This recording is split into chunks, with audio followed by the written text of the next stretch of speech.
Good morning my dear friends.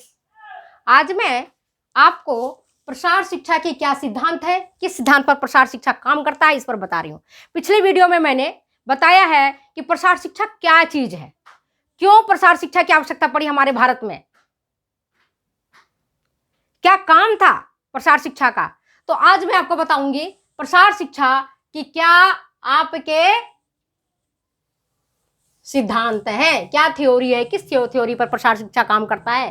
तो पहला है principles of interest and felt needs, मतलब रुचि और फेल्ट नीड्स, अनुभूत। इंटरेस्ट मतलब होता है रुचि, ठीक है, और फेल्ट मतलब होता है अनुभूत आवश्यकताओं का सिद्धांत। प्रसार शिक्षा का पहला सिद्धांत है इंटरेस्ट एंड फेल्ट नीड्स, मतलब अनुभूत, रुचि और अनुभूत आवश्यकता। नीड्स मीन्स आवश्यकता, आवश्यकता, जरूरत। या आप तो जानते हो कि मानव की 3 बेसिक नीड्स है। कौन कौन से? रोटी, कपड़ा और मकान। क्या इसी से हमें संतुष्ट हो जाना चाहिए? अनुभूत मतलब वो चीज होती है जिसको कराया जाता है कि यह आवश्यकता है, तभी तो डेवलपमेंट होगा। आज एग्जांपल बता लो, टेक्नोलॉजी में देखो आप, आज ऐसी मोबाइल आ गई है जो आप दूर बैठे, जो अमेरिका में बैठे हैं, विदेश में बैठे हैं, यहां आपने कॉल लगाया, वहां आप अपने परिजन से बात कर सकते हैं, अपने स्वजन से बात कर सकते हैं, अपने प्रियजन से बात कर सकते हैं। तो अनुभूत आवश्यकता को ढूंढा गया ना। पहले भी हमारी माता जी और हम खुद सील पाटी पर मसाला पीसते थे, आप लोगों ने पीसा होगा। आज सबके घरों से लगभग सील पाटी गायब हो गया है, गायब हो गया ना, नहीं हुआ है। आज हमारे पास मिक्सी है, मसाला डालते हैं, खट तैयार हो जाता है। तो यह अनुभूत आवश्यकता है। इसी तरह से पहले हम और आज भी हम ब्रश से लेकर के कपड़े को रगड़ते हैं, धोते हैं। धोते कि नहीं धोते? पक्का है ना बात, सही बता रही हूं। तो अब अनुभूत आवश्यकता हुई कि लोगों के पास इतना टाइम नहीं है, क्यों नहीं कपड़ा धोने के लिए एक मशीन बना दी जाए। तो वॉशिंग मशीन बन गया, बना या नहीं बना? तो क्या हुआ, कौन सी आवश्यकता हुई? अनुभूत आवश्यकता हुई। बेसिक नीड तो आपको सबको पता है, रोटी, कपड़ा और मकान। अनुभूत आवश्यकता हुई जिसको कराया गया कि ये आपकी आवश्यकता है, और उसके लिए तकनीक ने आगे बढ़ के काम किया। जैसे सफाई हम झाड़ू से करते हैं, पोछे से करते हैं, लेकिन सफाई करने के लिए वैक्यूम क्लीनर भी आ गया। बड़े बड़ी मॉल करना है, बड़ी बड़ी बिल्डिंग करनी है, बड़े बड़े सब कुछ करना है, और टाइम नहीं है, तो आप कैसे करोगे? तो लो आप लगा दो वैक्यूम क्लीनर, फटाफट आपके घर की सफाई हो गई, है ना। प्रेशर कुकर नीड हुआ। पहले क्या था, हमारी माताजी और हमने भी अपनी जिंदगी में बेटा चूल्हे पर खाना बनाया।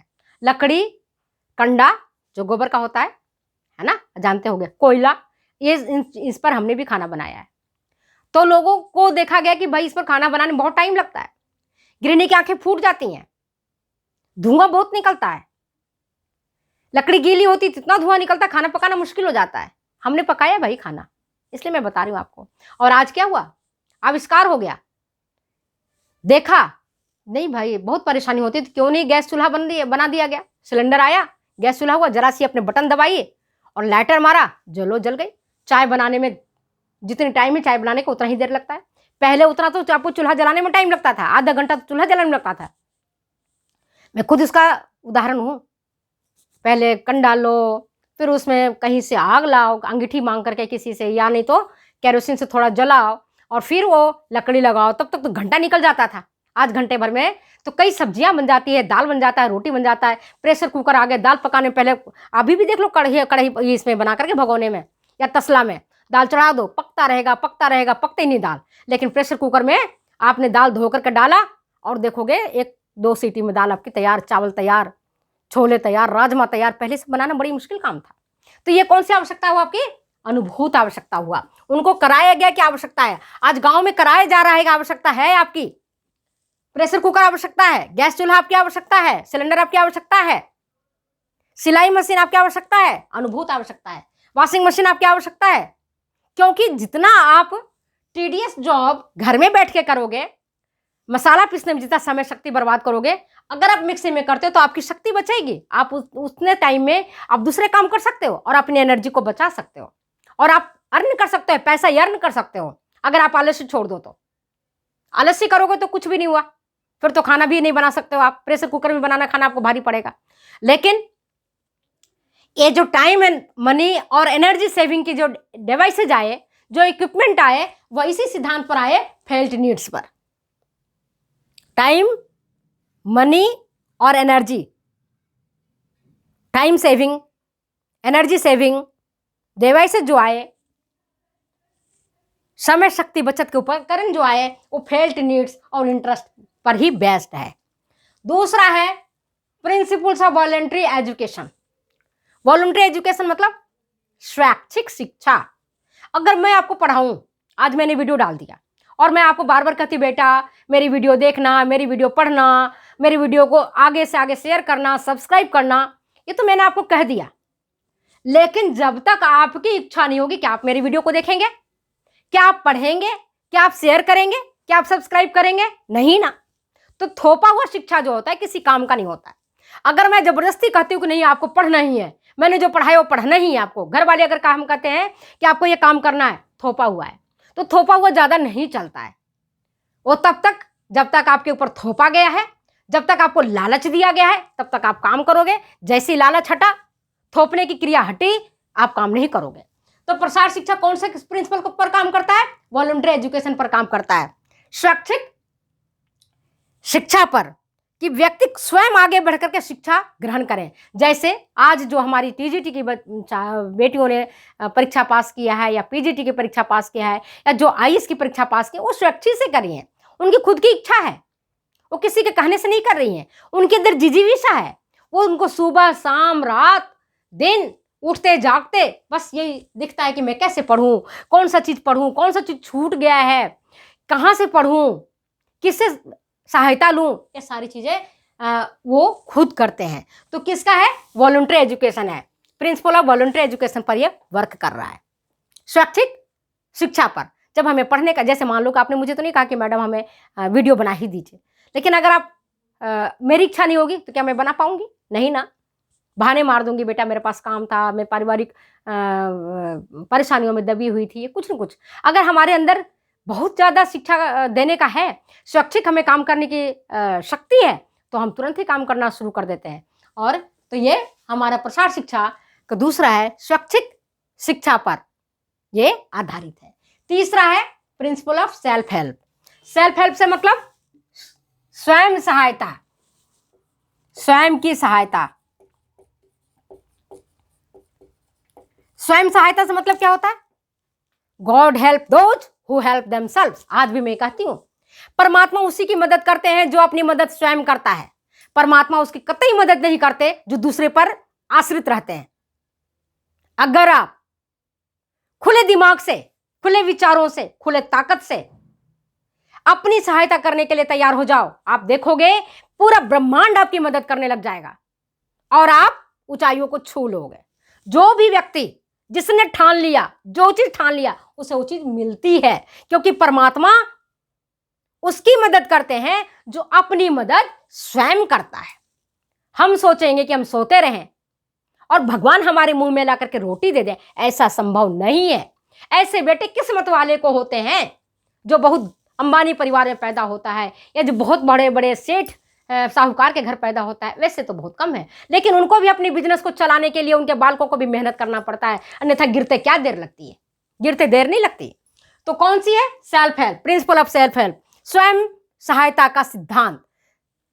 जो व्यक्ति अपनी मदद खुद करता है, परमात्मा उसकी मदद करते हैं। इस सिद्धांत पर प्रसार शिक्षा काम करता है।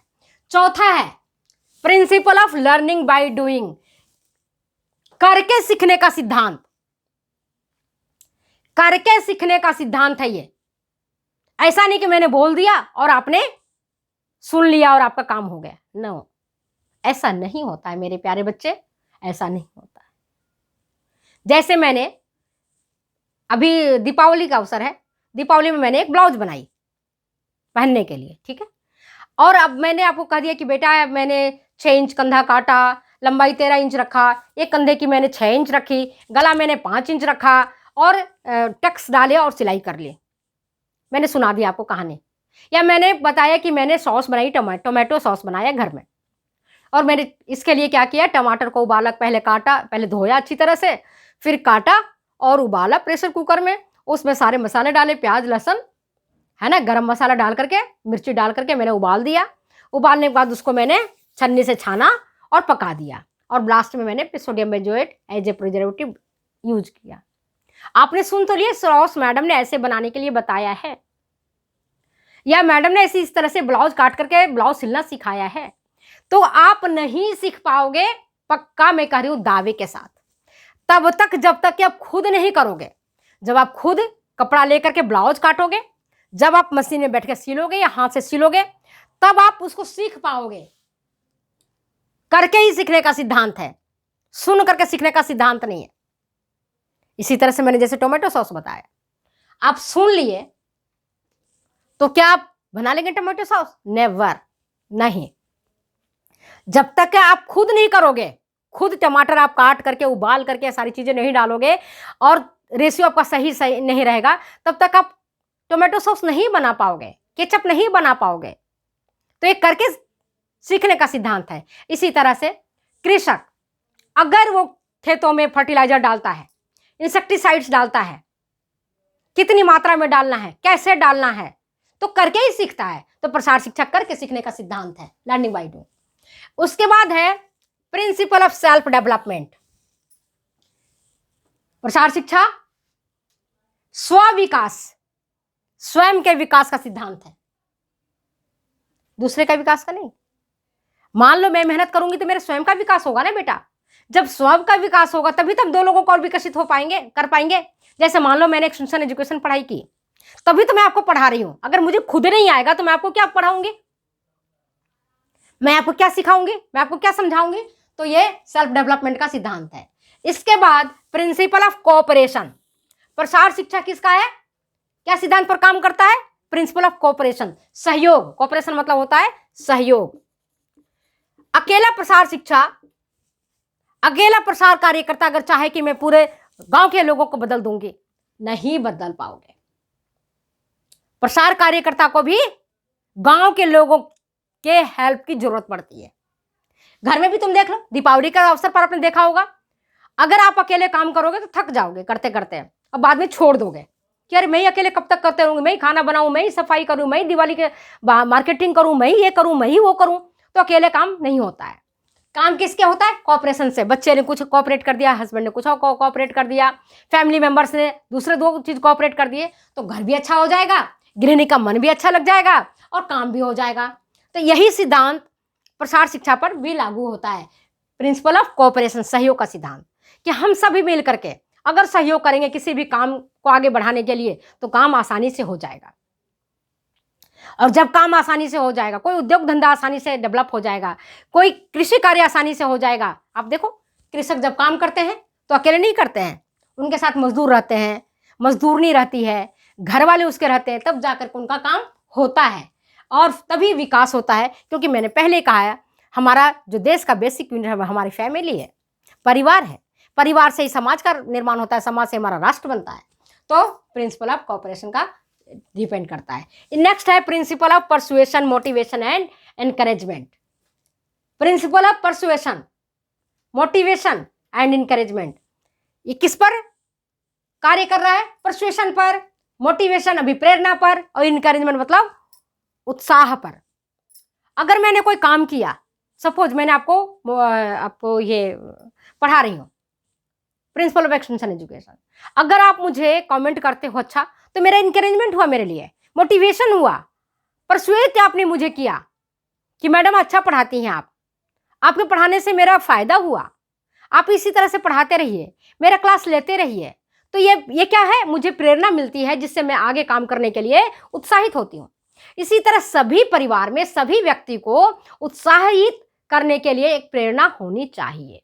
क्योंकि अगर बच्चा अच्छा करता है उसको पीठ थपथपाओ, नहीं बहुत अच्छा किया, वेल डन, है ना। इसी तरह से बड़े अगर अच्छा काम करते तो उसको ये खोट मत निकालो, कमियां ना निकालो, बल्कि उनको कहो कि आपने you did the better job या गुड जॉब।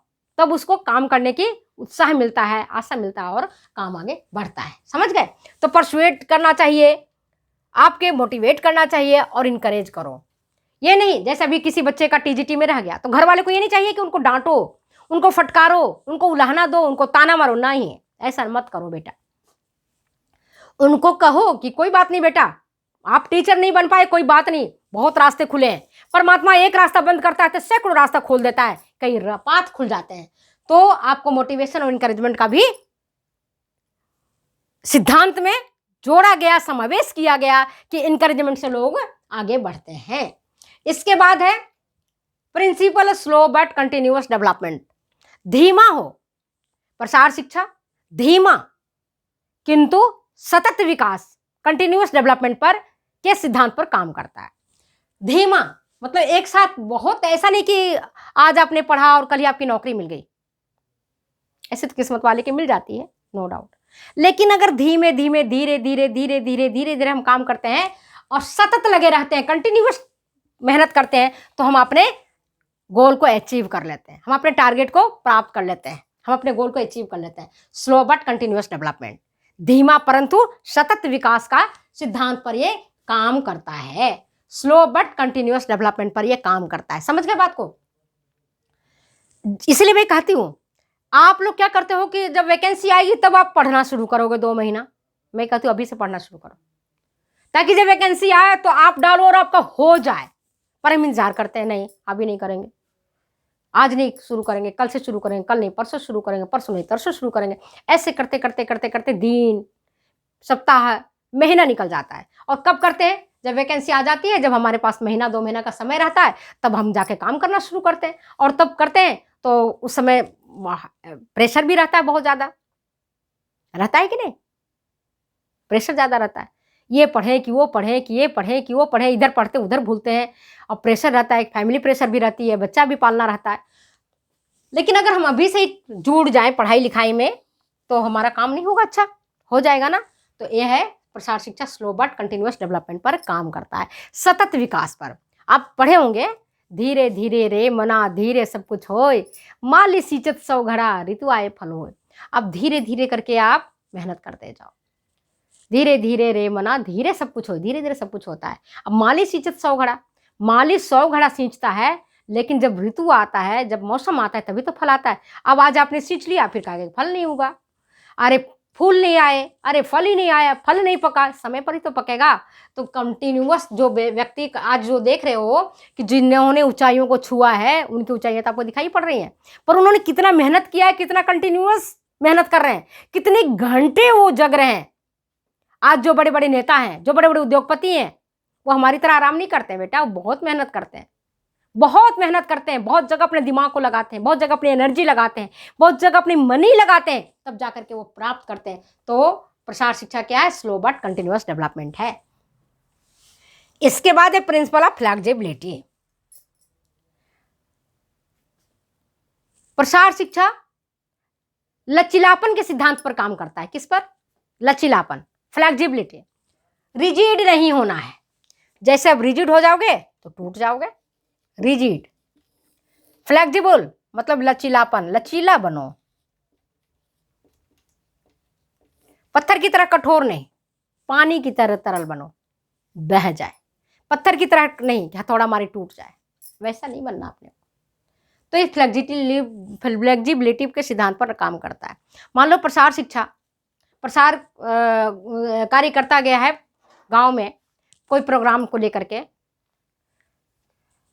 है ना, मूंग की फसल के बारे में बताने गया है, या आपके धान की खेती के बारे में बताने गया है, लेकिन अगर वहां के लोग उसको सुनने को तैयार ही नहीं है, उनको काम नहीं आ रहा है, वो नहीं सुनेंगे आपकी मूंग की खेती करना, वो नहीं सुनेंगे धान की खेती करना। लेकिन अगर उनके धान में किसी प्रकार का कोई रोग लग गया है और आप उससे संबंधित चीजों को बताते हैं, तब वो सुन लेंगे, तब वो समझ लेंगे, तब वो कर लेंगे, क्योंकि आपको फ्लेक्सिबल बनना पड़ेगा। अगर आप सोचोगे कि हमने ये प्रोग्राम बना दिया, मुझे गांव में जाके बताना ही है, तो बता भले ही दोगे, वो हो सकता है फोर्सफुली वो आ जाए, 2-4-10 लोग सुन ले, लेकिन आपका सक्सेस नहीं होगा। सक्सेस तब तक नहीं होगा जब तक कि गांव वाले उसको एक्सेप्ट नहीं करते हैं। जब गांव वाले उसको एक्सेप्ट करेंगे तभी वो सक्सेस होगा, तभी वो सफल होगा। समझ गया? तो ये किसके ऊपर डिपेंड करता है? फ्लेक्सिबिलिटी पर डिपेंड करता है। किसकी? फ्लेक्सिबिलिटी पर। तो आज मैंने आपको 9 सिद्धांत बताए हैं। वीडियो बड़ी हो जाएगी, तो अब मैं आपको इस वक्तव्य को यहीं विराम देती हूँ और फिर आगे मैं बताऊंगी नेक्स्ट वीडियो में जो रिमेनिंग है आपका principle of cultural differences, principle of cultural change, grass root organisations, है ना, ये सारी चीज़ों के बारे में जो रिमेनिंग आपका सिद्धांत है उसके बारे में मैं नेक्स्ट वीडियो में बताऊंगी। तब तक के लिए जाने को दो बेटा इजाज़त, फिर मिलते हैं, बाय बाय अगले वीडियो में। तब तक के लिए नमस्ते।